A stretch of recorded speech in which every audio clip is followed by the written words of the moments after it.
Hello everybody, welcome to Movies by McManus, the channel where we talk about movies, comics, TV, books, whatever type of media you're into, in the context of who created it and what effect it's trying to have on the world. I'm your host Greg, and today we're going to be talking about the 2020 film Lost Girls, directed by Liz Garbus.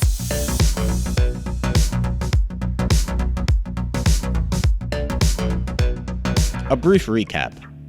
Marie Gilbert is a single mother living in upstate New York, raising her two daughters, with the oldest, Shannon, living in New Jersey. When Shannon goes missing, Marie Gilbert contacts the police trying to find her, but after it's revealed that Shannon was a sex worker, the police no longer seem interested in the case. Marie and her family confront the detectives in Oak Beach, Long Island, where Shannon was last seen. And it's only after the constant harassment from Marie and her family that the police end up searching the dunes for her lost daughter. They do not find Shannon, but they do find the bodies of 4 other women, all identified as sex workers. When the Gilbert family and the family of the other victims arrive in Long Island for a vigil, they are greeted with disdain from the residents of Oak Beach.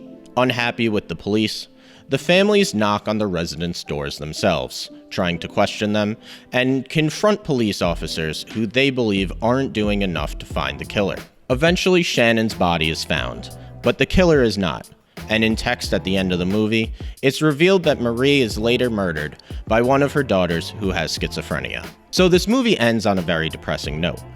And throughout the film, there's more concern with portraying harsh reality than trying to give the audience any sort of hope for the future. So let's put this in the context of Liz Garbus as a director.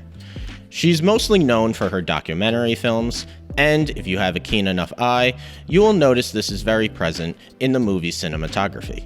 There are several landscape shots and over-the-shoulder shots that would be more present in a documentary than a cinematic movie. And dialogue scenes between characters are filmed almost as if they're being interviewed.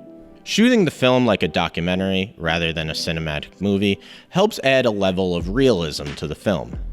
I spoke in my video on Sorry to Bother You about how absurdity can be used to show the truth about reality, but this film takes the exact opposite approach, instead trying to show the world in the most realistic way possible. So let's talk about the themes and messages of this movie by bringing up the man who wrote the book that this film is based off of, Robert Kolker. Robert Kolker is an investigative journalist who had previously uncovered a sexual abuse scandal at the Tor of a Hath, a Jewish Orthodox elementary school in Brooklyn, during which he got pushback from the higher-ups at the school who wanted to keep the scandal hidden. Already we see the similarities between the stories that Robert Kolker likes to research. He is an advocate for sexual abuse victims and has experience with communities who do not want their problems shined a light on. The fact that the 5 victims are sex workers plays a large part in why the police are uninterested in solving the case. The idea being that sex workers are considered less than, that their deaths are not as important as the deaths of everybody else, and that by being a sex worker in general, they're assuming the risk of being killed. One police detective remarks to his commissioner, "Who spends this much time looking for a dead hooker?" This statement is even more hypocritical with the revelation that many of the officers in their department frequent sex workers and even go to parties in Oak Beach. There's a major theme in this movie of men viewing women, and specifically sex workers, as objects rather than people. This theme is internalized by the character Kim, one of the victim's sisters, who is herself a former sex worker. She returns to prostitution despite knowing that there is a killer on the loose, because in her mind, that's all she is and all she will ever be. There is also a clear class divide in the film. All the residents of Oak Beach are very wealthy, while all the victims' families are poor.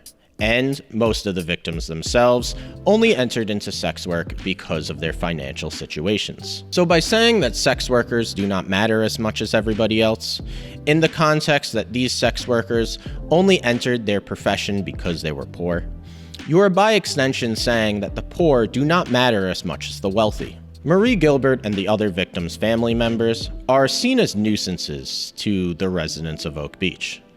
To the wealthy residents, these women coming into their community and causing trouble is a bigger problem than the fact that 5 girls were murdered close by. 4 dead bodies can be ignored, but a group of women going around the neighborhood knocking on doors cannot be.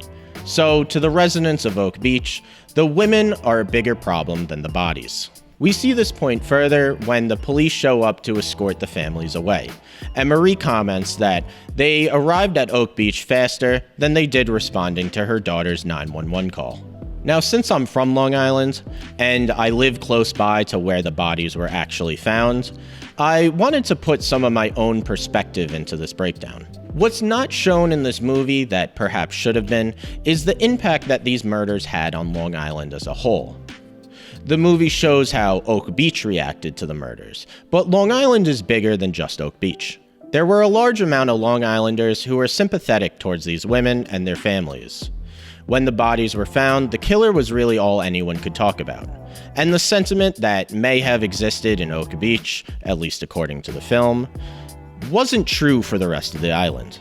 Which leads us to a man named James Burke. James Burke is not mentioned in the movie or the book, perhaps for legal reasons, or perhaps because Liz Garbus wanted to make a movie about getting justice for sex workers rather than police corruption as a whole. James Burke was the chief of police of Suffolk County at the time when the bodies were found. He's also been accused of going to parties at Oak Beach where sex workers were present and allegedly becoming violent with them. A lot of people have speculated that the reason why Suffolk County Police seemed uninterested in solving these murders is because James Burke didn't want to shine a light on his own corruption. So let's get back to the movie and what it's trying to say.